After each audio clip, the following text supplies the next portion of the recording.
Hey, Markie here. I just can't stop vlogging even though I'm losing my voice. The light is doing funny things because I'm standing outside opposite one of those light up signs and it keeps changing colour. So you're not tripping out or anything. It's just that.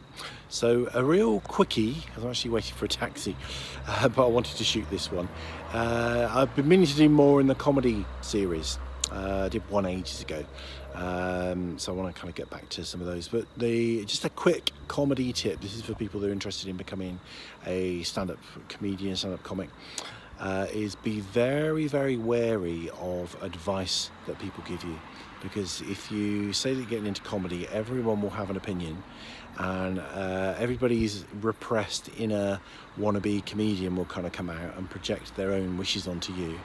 And people will say all kinds of stuff. Oh, you ought to do this, and oh, you ought to do that, and oh, here's a joke for you, and this is a funny thing to say, and stuff like that. Be very, very careful of advice. Obviously, if it's from somebody that's more, that's in the business or what have you, then the advice can be more valuable. But even so, it's about finding your own way with comedy, and often what you have to do is get it wrong. You have to kind of go out and do all the wrong things and then kind of find your persona, so the persona or the shtick, your unique approach. And there's stories of comedians that try all kinds of different things, and they go through all different kind of ups and downs, and then finally they hit on the thing that works for them.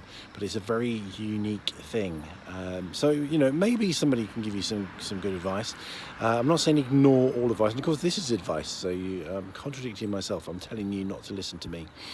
But just be very, very careful with advice. Take it with a pinch of salt and try things. Be yourself as much as you can, and find your own path. And my taxi has arrived, so I will see you shortly. Ringy Mario.